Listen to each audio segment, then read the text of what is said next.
मैं तो इस समय इस मंच पर जितने भी अवशेष हैं उनको प्रणाम निवेदित करता हूं।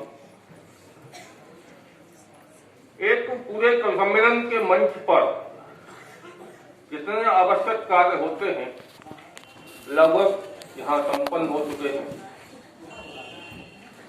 मुख्य अतिथि का भाषण हो गया, काव्य पाठ हो गया, कवियों का सम्मान हो गया, माल्यार्पण हो गया, और सबसे जो मुख्य चीज होती है कवियों का लिफाफा वो भी मंच पर मिल चुका है।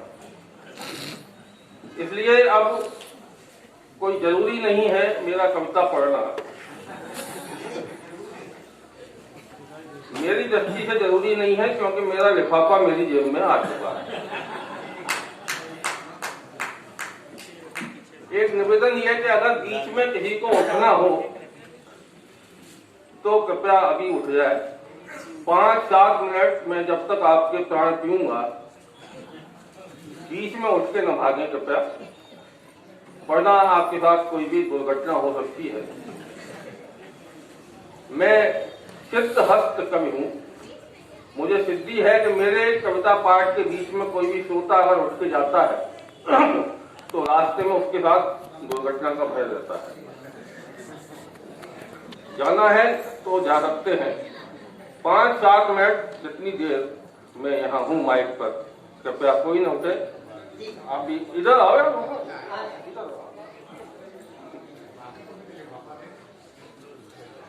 राधेश्याम मिश्रा ने कहा कि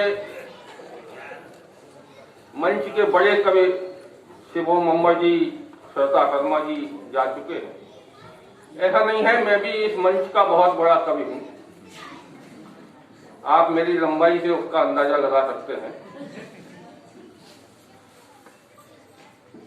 सीधे सीधे बिना समय बर्बाद करते हुए विशुद्ध व्यंग का कवि हूं। विशुद्ध व्यंग की धारा से आपको जोड़ता हूं।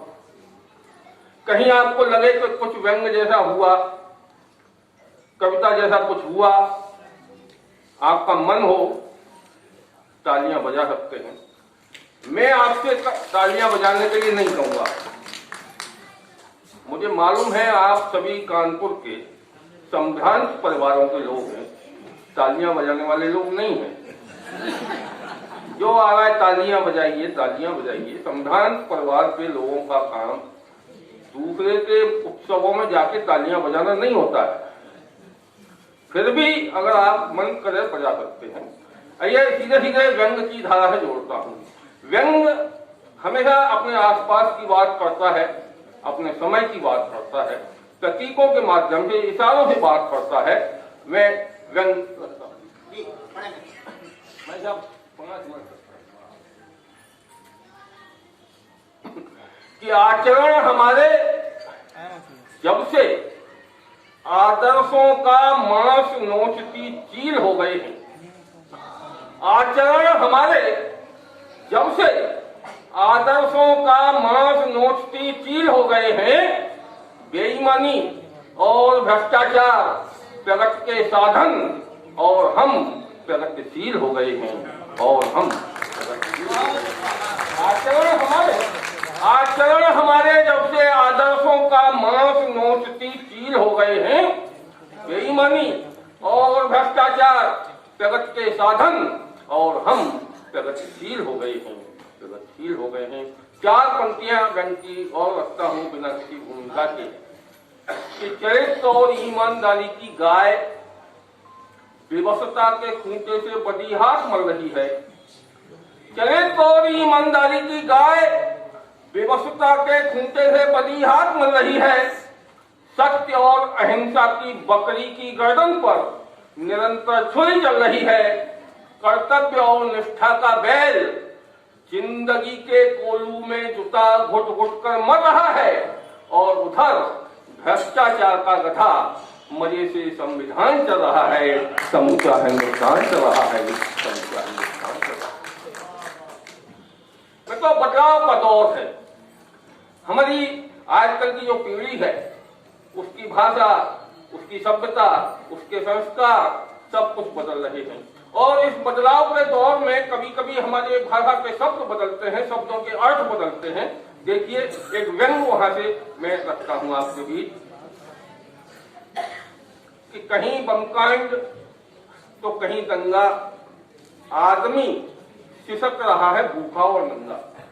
कहीं बमकांड तो कहीं दंगा, आदमी सिसक रहा है भूखा और नंगा।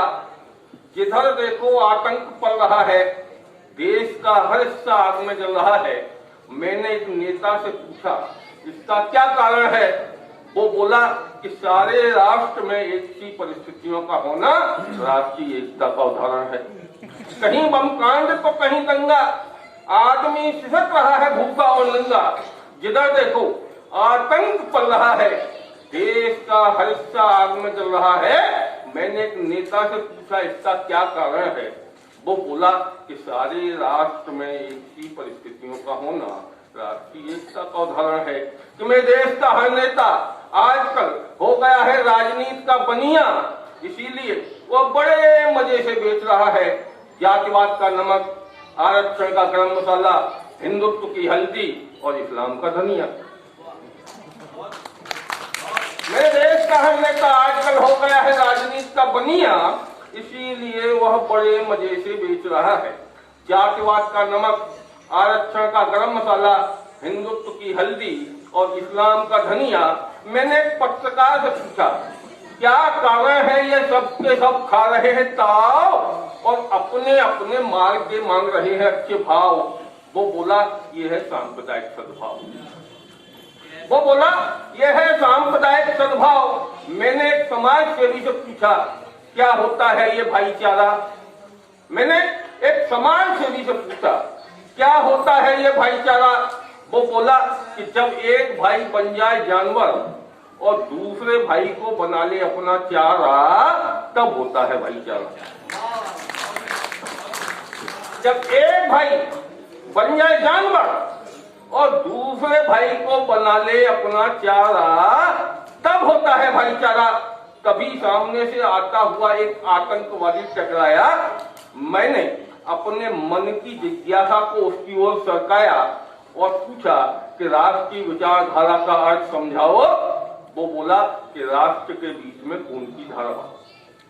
वो बोला कि राष्ट्र के बीच में खून की धारा बहाओ। एक बार आप जोरदार तालियां बजाओ, सिर्फ एक बार आप जोरदार तालियां बजाओ, क्योंकि अब जिंदगी में हर चीज के मायने बदलते जा रहे हैं। अरे चेहरे तो वही हैं, सिर्फ आईने बदलते जा रहे हैं। सिर्फ आईने बदलते जा रहे हैं, सिर्फ आईने बदलते जा रहे हैं। और चलते चलते श्वेता जी ने, शिवोम जी ने कुछ गजलें पढ़ी। आज इस संस्था की जो वार्षिक स्मारिका है उसका गजल विशेषण का यहाँ लोकार्पण हुआ है। दुष्यंत के बाद हिंदी गजल किन किन रंगों में, किन किन रूपों में आई है, दो तीन शेर पढ़ते हुए मैं अपने काव्य पाठ को विराम देता हूँ। मैं राहुल कि तिनकों वाली जाड़ी में हम श्रद्धा ढूंढ रहे हैं। तिनकों वाली जाड़ी में हम श्रद्धा ढूंढ रहे हैं। अरे बंद पड़े मैखाने में जो अड्डा ढूंढ रहे हैं। तिनकों वाली जाड़ी में हम श्रद्धा ढूंढ रहे हैं।